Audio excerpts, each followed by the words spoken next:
ನಾನು 13th cross 11th main Wilson ಗಾರ್ಡನ್ನಲ್ಲಿದ್ದೀನಿ. ಇಲ್ಲಿ ಮೊನ್ನೆ ಮಳೆ ಬಂದ ಪ್ರಭಾವ ಇಲ್ಲೊಂದು ಮರ ನೋಡಿ ಅಲ್ಲಿ ಮುರಿದು ಬಿದ್ದಿದೆ.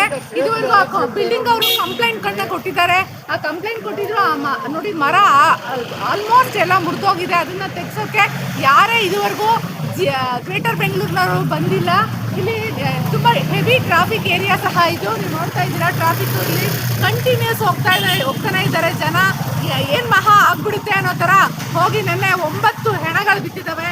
ನೆನ್ನೆ ಮುಖ್ಯಮಂತ್ರಿಗಳು ಅಧಿಕಾರಿಗಳಿಗೆ ಬೈದಿದ್ದೀನಿ, ಇನ್ನೆಲ್ಲ ಸರಿಯಾಗಿ ಕೆಲಸ ಮಾಡಿಬಿಡ್ತಾರೆ ಅಂತ ಹೇಳಿದ್ರು. ನಿಮ್ಮ ಅಧಿಕಾರಿಗಳು ಎಷ್ಟು ನಿದ್ದೆ ಮಾಡ್ತಾ ಇದ್ದಾರೆ ಅಂತ ನಿದ್ರೆ ಮಾಡ್ತಿರೋ ಮುಖ್ಯಮಂತ್ರಿಗಳ ಎದ್ದು ಬಂದು ನೋಡಿ ಇದನ್ನ ನೋಡಿ. ಈ ಮರ ಬಿದ್ದರೆ ಇನ್ನೊಂದು 4-5 ಹೆಣ ಬೀಳ್ಬೇಕಾ ನಿಮಗೆ? ಇನ್ನೊಂದು 4-5 ಹೆಣ ಬಿದ್ದ ಮೇಲೆ ಇದನ್ನ ಸರಿ ಮಾಡ್ತೀರಾ? ಇಲ್ಲಿ ಹೈ ಟೆನ್ಷನ್ ಪವರ್ ಇದೆ, ವೈರ್ ಇದೆ.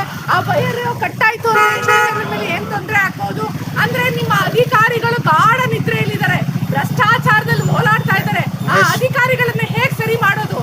ಇದ್ರ ಬದಲು ನೀವು ಎಲೆಕ್ಷನ್ ಮಾಡಿದಿದ್ರೆ, GBA ಎಲೆಕ್ಷನ್ ಮಾಡಿದ್ರೆ ಇಲ್ಲಿ ಕೌನ್ಸಿಲರ್ ಇರ್ತಾ ಇದ್ರು, ಕೌನ್ಸಿಲರ್ನ ಕರ್ಕೊಂಡ್ಬಂದು ಜನ ಕೆಲಸ ಮಾಡಿಸ್ತಾ ಇದ್ರು. ಆದ್ರೆ ನೀವು ನೀವು ಎಲೆಕ್ಷನ್ ಗೆದ್ದು 3.5 ವರ್ಷ ಆದ್ರೂ ಇದುವರೆಗೂ ಸಹ GBA ಎಲೆಕ್ಷನ್ ಮಾಡೋಕೆ ನೀವು ರೆಡಿ ಇಲ್ಲ. ಎಲೆಕ್ಷನ್ ಮಾಡದೆ ನಮ್ಗೇನೋ ಅನುದಾನ ಬಂದಿತ್ತು ಕೇಂದ್ರ ಸರ್ಕಾರದಿಂದ, ಅದು ವಾಪಸ್ ಹೋಯ್ತು. ಅಂದ್ರೆ ಬರೀ ಲಾಸ್ ಆಗ್ತಾ ಇದೆ. ಈ ರೀತಿ ಎಲೆಕ್ಷನ್ ಮುಂದುವರಿಯೋದ್ರಿಂದ ಜನದ ಪ್ರಾಣ ಹೋಗ್ತಾ ಇದೆ, ನಮ್ಮ ರಾಜ್ಯದ ಎಲ್ಲ ಸಂಪತ್ತು ನಷ್ಟ ಆಗ್ತಾ ಇದೆ. ನೋಡಿ ಈ ರೀತಿ ಜನಕ್ಕೆ ನಾಳೆ ತೊಂದರೆ ಆದ್ರೆ ಈಗ ಒಂದು 5-5 ಲಕ್ಷ ಕೊಟ್ಬಿಟ್ರೆ ಅವ್ರ ಜೀವನ ಸರಿ ಹೋಗುತ್ತಾ? 5 ಲಕ್ಷದಿಂದ ಒಂದು ಕುಟುಂಬ ಸರಿ ಹೋಗುತ್ತಾ? ಮುಖ್ಯಮಂತ್ರಿಗಳಿಗೆ ಇನ್ನೆಷ್ಟು ಎಕ್ಸಾಂಪಲ್ಸ್ ಬೇಕು?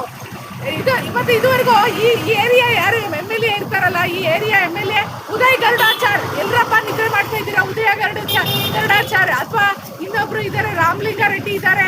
ನಿಮ್ಮ ಯಾವುದೇ ಕಾರ್ಯಕರ್ತರು ಇಲ್ಲಿ ಓಡಾಡೋದೇ ಇಲ್ವಾ? ನಿಮಗೆ ಜನಕ್ಕೆ ತೊಂದರೆ ಆದ್ರೆ ಅದೇ MLA ಮಾತಾಡ್ಬೇಕಾ? ಪಕ್ಕದಲ್ಲಿರೋ MLA ಆದ್ರೂ ಮಾತಾಡ್ಬೋದಲ್ಲ. ಯಾಕೆ ಯಾರು ಬರ್ತಾ ಇಲ್ಲ? ನಿಮ್ಮನ್ನ ಎಲೆಕ್ಟ್ ಮಾಡೋದು ವೇಸ್ಟ್.